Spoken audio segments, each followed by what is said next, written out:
గత చరిత్ర, నా జీవితంలో కొన్ని సంఘటనలు గత చరిత్ర చెప్పాను. సరే, ఇదంతా బాగున్నాయా, ఏడా ఊరికే ఓపోతేను మీరేం చేయదలుచుకున్నారని మీరు అడగచ్చు. దానికి నేను చెప్తున్నాను, నేను ఒక విషయం మన మేధావులు కనుగొన్నటువంటి విషయం ముందు చెప్పి తర్వాత నేనేం చేస్తాను అనేది మీకు విపులంగా వివరిస్తాను. ఎందుకంటే వాళ్ళు కనుక్కున్నదే రెమెడీయే నేను చేయబోయేది అనేది స్పష్టమవుతుంది.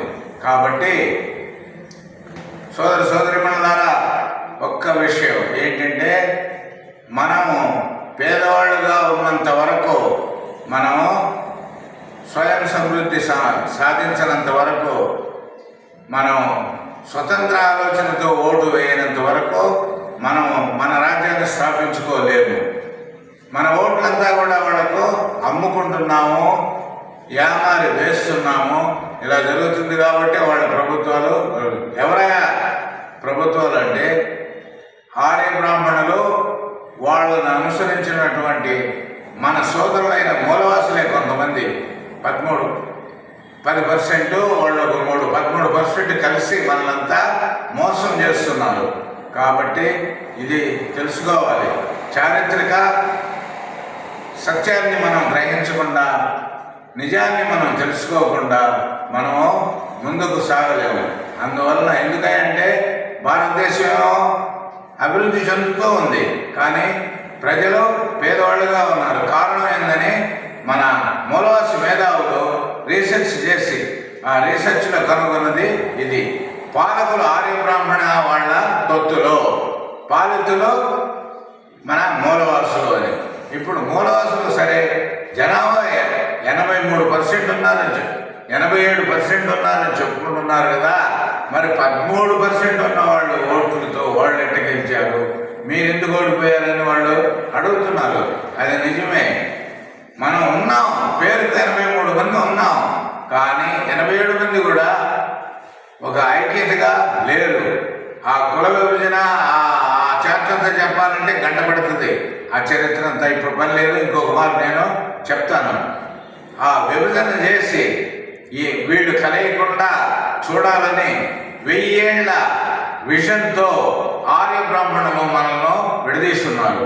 మనం ఏమనుకుంటున్నాము, ఎస్సీ ఎస్టీ బీసీ మైనారిటీలు అంటున్నాగానే, ఎస్సీ అంటున్నాగానే మాలామాదిగా, బీసీ అంటున్నాగానే యాదవ గౌడ, తర్వాత అలాగే ఎస్టీలలో ఉన్నారు ఇంకో తెగలు, ఎస్సీలలో రెల్లు, మాదిగా, మాల, ఇలా అనుకుంటూ మనకు మనమే ఐక్యం కాలేకపోతున్నాము. కాబట్టి ఇదంతా మరిచి ఏనాడైతే మనం మూలవాసులము అంటే అసలు ఆదిలో అందరం కూడా ఒక అన్నదమ్ములు పెట్టడమే, అప్పుడు ఈ భేదభావాలు కానీ ఇదంతా లేదు. ఒక్కొక్క వృత్తి చేసుకుంటూ ఒక కులాన్ని సృష్టించారు. కాబట్టి వాళ్ళు మనం విడివిడిగా అనుకుంటున్నాము. అనుకోవడం మాని మన మూలం ఏందని మనం తెలుసుకుంటే, మనం అంతా కూడా ఒక అన్నదమ్ముల బిడ్డలో అనుకున్నప్పుడు మనకు తెలియకుండానే మనకు ఐక్యత అనేది కలుగుతుంది. ఇన్ని సంవత్సరాలు మనం సాధించలేని ఐక్యత నీకు ఒక్క 10 రోజుల్లోనే వస్తుంది. 10 రోజులు ప్రతిరోజు నువ్వు నామస్మరణ చేసినట్టు నేను మూలవాసి అనుకోండి, చూడండి దాని ఫలితం మీకు.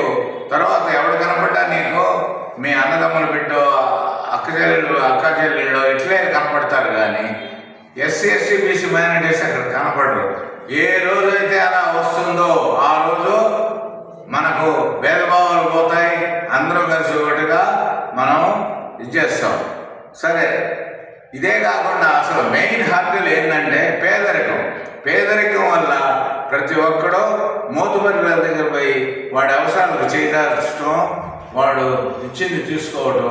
అలాగే ఎలక్షన్ వచ్చినప్పుడు మాయమాటలు చెప్పి మీకు అది చేస్తాం ఇది చేస్తాం, గరీబీ హటావో, మీకోసమే మేము పుట్టింది, మేము చేయబోయేదంతా మీకోసమని ఎప్పుడైతే అన్ని రాజకీయ పార్టీలు కూడా ఇప్పుడు మభ్య పెడుతున్నాయో వీళ్ళకి తెలియక వీళ్ళలో ఉండే భేదభావాలను చూసి వీళ్ళు వాళ్ళలో ఎవరో ఓటేస్తున్నారు, కానీ వీళ్ళ వాళ్ళని నిలబెట్టుకొని వీళ్ళు గెలిపించుకోవడం వల్ల అందువల్ల వీళ్ళ ప్రభుత్వాలు రావడం లేదు, వీళ్ళ జీవితాలు బాగుపడటం లేదు. ఇదంతా పోవాలంటే పేదరికం రూపుమాపాలి. పేదరికం రూపుమాపాలంటే గవర్నమెంట్ తెలుసుకుంటే చేయొచ్చు, కానీ గవర్నమెంట్ తెలుసుకోదు. వాడు చావకుండా, వాడు ఎదురు తిరిగి వచ్చే శక్తి రాకుండా వాడికి ఎంతవరకు పెట్టాలో అంతవరకే. చావకూడదు, చస్తే మళ్ళీ పనిచేసేవాళ్ళు ఉంటారు. మోతుబరి రైతులంతా కూడా అప్పుడంతా చేస్తారు, జమీందారులు కానీ వాళ్ళందరూ. వాళ్ళ యొక్క చూడండి, వాళ్ళు కష్టం అంతా చేయించుకొని వాళ్ళు జస్ట్ బ్రతికుండేదానికి ఎంత అవసరమో అంతే ఇస్తారు. వాళ్ళు ఓవర్ అండ్ అబవ్ ఇవ్వనే ఇవ్వరు. ఇస్తే వాళ్ళు ఎక్కడ బాగుపడతారో ఎదురు తిరుగుతారో. అదే పాలసీ ఈ గవర్నమెంట్ కూడా ఉంది కాబట్టి 100 రూపాయలు ఇచ్చి ట్యాక్సీ రూపాయన 30-40 రూపాయలు వెనక్కి లాక్కుంటున్నారు. మనకు తెలియకుండానే మనం ట్యాక్సీలు కడితే దాన్ని వాడు దోచుకొని ధనవంతులై తిరిగి ఆ డబ్బే మన మీద ఉపయోగించి మనల్ని బానిసలుగా అణగదొక్కుతున్నారు. ఈ సూత్రం పోవాలంటే పేదరికం పోవాలి. పేదరికం పోవాలంటే ఏమయ్యా అంటే, మేము ఈ రీసెర్చ్ చేసిన మేధావుల యొక్క సలహాలు, సంప్రదింపులు, వాళ్ళ యొక్క దీన్ని ఎంత బట్టి ఒక నిర్ణయానికి వచ్చాం. ఏమయ్యా అంటే, ప్రతి ఒక్క పేదవానికి వాళ్ళు జీవించేంత వరకు భుక్తికి లోటు లేకుండా చేయాలి, దానికి కొన్ని పథకాలు కావాలి అని ఏం చేసాము. పేదలంతా కూడా పల్లెటూళ్ళలోనే ఉంటారు. అక్కడి నుంచే వలసలు వచ్చినా చేసినా ఏదైనా కూడా పేదరికం అంతా కూడా అక్కడే కుగ్రామాలలో. మరి అందువల్ల మైత్రివనం అనేటటువంటి మండల ప్రాజెక్టు ఒకటి తీసుకున్నాము. మండల ప్రాజెక్టు వల్ల ప్రతి మండలానికి 1 కోటి రూపాయలు మన దానికి మేధావులైనటువంటి మూలవాసి మేధావులంతా 1-2 బ్యాంకులు కూడా పెట్టున్నారు. ఆ బ్యాంకుల ద్వారా ఫైనాన్స్ చేస్తారు. దాన్ని మండల ప్రాజెక్ట్ అంటారు, అంటే గ్రామాలను బాగుపరిచేది. అలాగే JCM, Jayaraj common man multipurpose Nidhi limited యొక్క బ్యాంకు, ఆ బ్యాంకు జేసీఎం వచ్చి జాయింట్ క్రెడిట్ మెకానిజం అని అది ఒక సూత్రం అన్నమాట. ఆర్థిక సూత్రం, కొత్త సూత్రం. అది ఇంతవరకు ఏ ప్రభుత్వం కానీ వాళ్ళు అమలుపరుచుకోలే. దాన్ని కొత్తగా మనం అమలుపరుచుకొని మనం బాగుపడి మన రాజ్యాన్ని తీసుకోవాలనే ఒక సదుద్దేశంతో 100 కోట్లతో జిల్లా ప్రాజెక్ట్, సోలార్ ప్రాజెక్ట్, అది కూడా మూలవాసి మేధావులంతా ఏం చేశారు, మేము ఫండింగ్ ఇస్తాం, కానీ మీరు పర్యావరణం ఈకో ప్రాజెక్ట్స్ అంటారు, పర్యావరణం దెబ్బతినకుండా వాతావరణ అనుకూలంగా ఉండేటటువంటి ఇది, తర్వాత జనాలకు లాభం అవుతుంది, కామన్ మ్యాన్కి ఉపయోగపడేటటువంటి ప్రాజెక్ట్స్ పెట్టాలని 100 కోట్లు ఒక జిల్లాలో ఒక ప్రాజెక్ట్, అంటే అటువంటి ప్రాజెక్టులు 6-7 కూడా పెట్టవచ్చు. అంటే అందువల్ల ఆ జిల్లాలో కొంత ఉపాధి కల్పన కలుగుతుంది. తర్వాత మిడిల్ క్లాస్ పీపుల్, అంటే దానిలో కొంత విఐపి అకౌంట్ ఓపెన్ చేయాలా, 1,25,000 పెట్టాలా అనేటటువంటి ఒక కండిషన్ ఉంది. కాబట్టి ఆ మాత్రం పెట్టగలిగిన వాడు కొంత మధ్యతరగతిగానే ఉంటారు. కాబట్టి మధ్యతరగతి వాళ్ళను కన్సాలిడేట్ చేస్తే, అంటే మధ్యతరగతి వాళ్ళు కానీ బలపడ్డారంటే వాళ్ళు కొంత ఎలక్షన్లలో నిలబడటమే కాదు, వాళ్ళు పూర్ మ్యాన్లకు కూడా కొంత ఇచ్చి చేయగలిగే స్తోమత వాళ్ళకు వస్తుంది. కాబట్టి జిల్లా ప్రాజెక్టు అటు మండల ప్రాజెక్టు 2 ఇంప్లిమెంట్ చేసి, ఇది ఒక్క మండలంలోనో ఒక జిల్లాలోనే కాకుండా 26 మన ఏపీలో ఉండే 26 జిల్లాలలో ఈ ప్రాజెక్ట్స్ 2 ప్రాజెక్ట్స్ కూడా జిల్లా ప్రాజెక్ట్ చేసినప్పుడు జిల్లా ప్రాజెక్టులో 83 కోట్లు, 100 కోట్లకు 100 కోట్ల లాభం తీస్తే 83 కోట్లు ఫండర్స్, బ్యాంకు, ఒక ట్రస్ట్ వాళ్ళు ముగ్గురు తీసుకుంటారు. 17% 24 మెంబర్లకి తర్వాత ఇస్తారన్నమాట. అలా వాళ్ళు ఆర్థికంగా బలపడతారు. ఆ ప్రాజెక్టులో చేసేదానికి రోల్ మోడల్గా మన నెల్లూరు జిల్లాలోనే చేస్తున్నారు.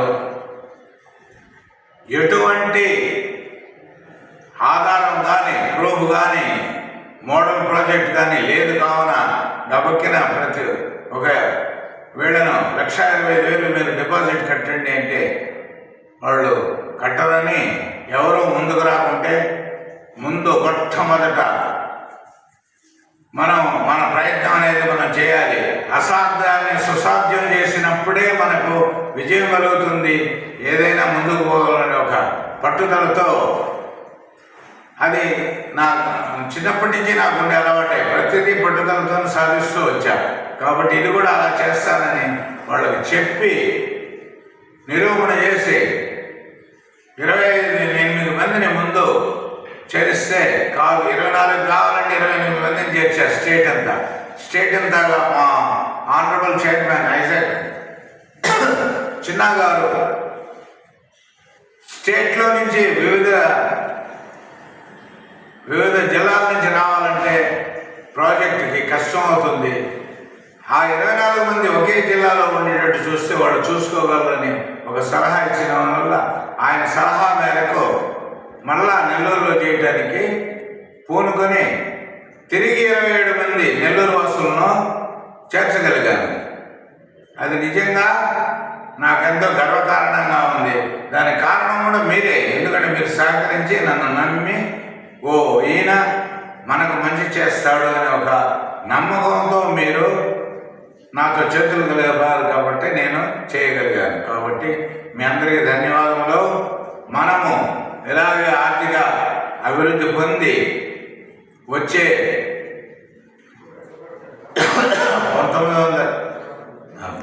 2029 సంవత్సరంలో ఆంధ్రప్రదేశ్లో జమిలీ ఎలక్షన్స్ జరగనియండి, లేక మన ఆంధ్రప్రదేశ్ జరగనియండి, ఏం జరిగినా కూడా రాబోయే ప్రభుత్వం మన దేశం యొక్క క్యాడరే వస్తుంది. జంబూద్వీప మూలవాసులే పాలకులు అవుతారు. ఇది రూఢిగా చెప్తున్నాను. ప్రతి ఒక్కరిలో వెళ్ళింది ఇంకా తీసుకొస్తాము. దీనికి ఎన్ని ఆటంకములు వచ్చినా ఏం జరిగినా సరే మా లక్ష్యం మేము విడనాడము. లక్ష్య సాధనకై ఎంతటికైనా తెగిస్తాము, ఏమైనా చేస్తాము, సాధిస్తాము. మన ప్రజలే పాలకులుగా మారి ప్రజలందరూ సుఖపడతారని ఆశిస్తూ, అలా జరగాలని దైవాన్ని ప్రార్థిస్తూ, నా శాశక్తుల తుది రక్త బిందువులకు నేను పోరాడుతాను, చేస్తాను, దానికే కృషి చేస్తానని మీకు మాట ఇస్తూ నమస్కరిస్తూ ఇంతటితో నా ఉపన్యాసాన్ని ఆపుతున్నాను.